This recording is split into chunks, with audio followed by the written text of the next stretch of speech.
Hey, this is Commander Bacon here with His Way Homestead, and today I wanted to show you around our rabbit cages. I want to show you the pros and cons of the wooden cages and the pros and cons of the hanging wire cages. Stay tuned.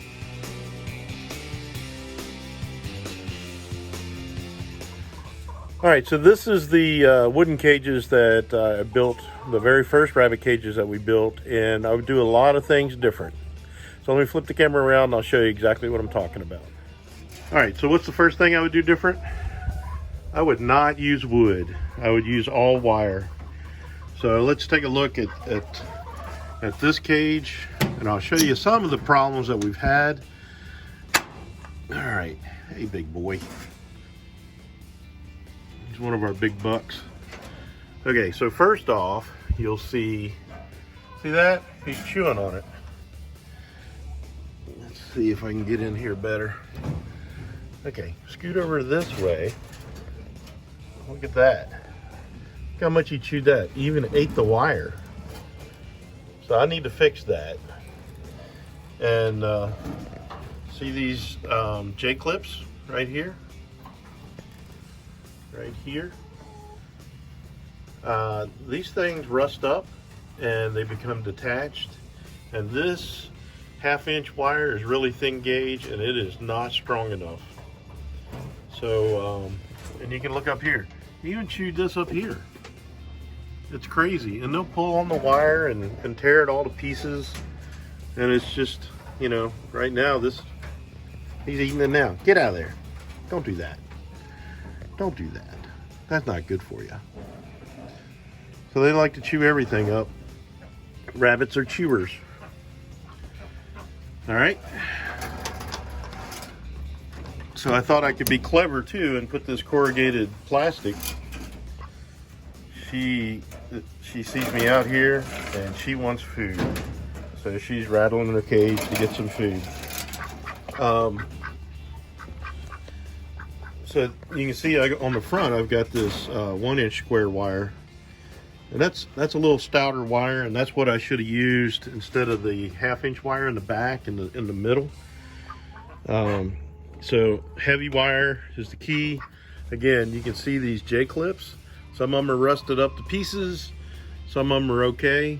I would suggest using stainless steel hog rings. They don't rust up. They're much better, I think, in this application. So back to the duck. Get off of me, duck. He's biting my pants. So I put this corrugated plastic roofing material on it. The angle isn't right for the droppings to drop off well. Not sure what the correct angle is, but I haven't found it yet. So one of the things I would do different is not have any cages stacked and just let the poop fall to the ground. Rabbits will projectile pee. Sometimes they try to pee on you, and it's a pain. If I can get this duck off of me.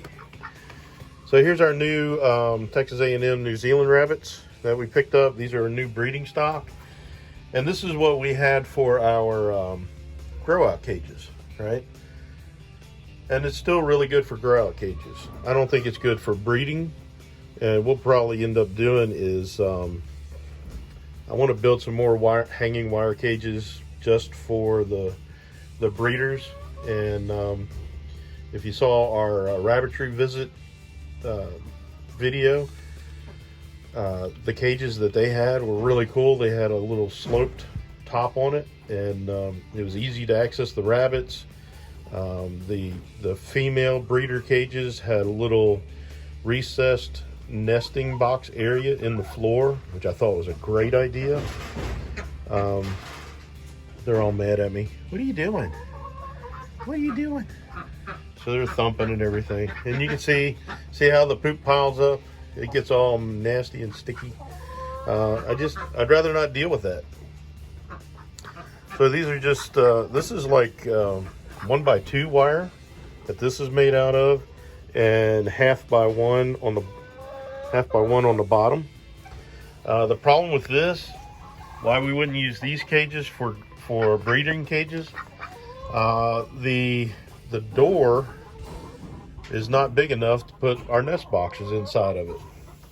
So we'd have to do something different with that. The other thing I'd want to do different, and we'll probably do different when I build the other hanging cages, instead of this this hose going everywhere for the waterers, I would use PVC pipe and have the screw in nipples that screw into the pipe. And it's much easier to do that with all wire cages and not have all this wood around. So that's some of the things that I would do different. You can see we started off with just this one side. The duck is going to trip me. Attacking the killer ducks. That's his goal. He's going to trip me and then rip out my jugular vein. All right, so we started off with this part of the cages. Had that built, and it was kind of cool. And then we expanded, and it was like, okay, I built a mirror image of it, and we have this nice little archway to walk through, which is really good. I like that part of it. And then we expanded on with the grow out cages. So we added this little lean-to roof, and that's almost too short, but I was stuck with this pitch. So what I'd like to do is on the side of the metal building, build a big lean-to roof coming out here. We have to get rid of this tree and have it come out, do like a post and not a post and beam, oh shoot, I can't think of it. Anyway, just put a shed dormer out here and hang rabbit cages from the rafters. Let me show you the automatic watering system. If the duck doesn't trip me up. We gotta walk slow because I'm walking for two. Let's see if we can do a little duck dance. You ready? You ready? Come on. Yeah, you can't see it. Anyway, he's goofy. All right, quit untying my shoes. So here's a horse water bucket, and what I did is I've got a an RV hose, right? It's made to stay under pressure, not a garden hose. A garden hose is not made to stay under pressure. You can see right there it's starting to swell up a little bit around that fitting. So even these go bad after a while. So then from there I have a it's like a hot water heater or some kind of plumbing hose that goes up into the well, actually what it is, it's a fill line for like a toilet, and then I cut the end of it off and put this garden hose adapter in it, and inside the bucket is a toilet fill valve. Okay, so the water line is hooked up to the spigot, and it runs over here through some corrugated stuff to keep the, well, it was through corrugated stuff, now it's just laying on the ground. It goes up here, it maintains a constant level because of the toilet fill valve, and then it's gravity fed by these hoses all over the place. Now the problem with these clear hoses is the algae and stuff will grow, and it'll clog it up eventually and clog up the nipples and cause all kinds of problems. So I don't recommend that. This 1/2-inch wire is not very strong. So see this little patch here? That was where a dog came and punched through that 1/2-inch wire and ate some of our babies one time. So we had to patch the hole. So if in doubt, make it stout. Make it big and strong. That's the best advice I can give you. All wire cages. Rabbits, you don't want wood. And whatever you do, you saw how they ate through that 1/2-inch wire. You really need something bigger than that. That 1/2-inch hardware cloth is just not big and strong enough. you probably don't want to use chicken wire either. They'll chew through chicken wire really fast, and then you won't have your rabbits anymore. So that's my recommendations. I hope that helps you out if you're starting into rabbits. All the ladies are trying to talk to me, all these chickens, and I got a duck trying to get my feet and trying to trip me up.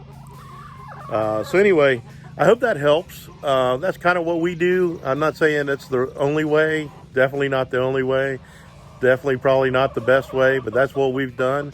And it's got its problems, and it can be improved, and we're going to work on improving it. So until next time, I hope you all have a great day, and I hope you get a lot of stuff done while you're outside in beautiful weather. And one thing I don't want you to forget is His way is the best way. Y'all have a great day. See ya.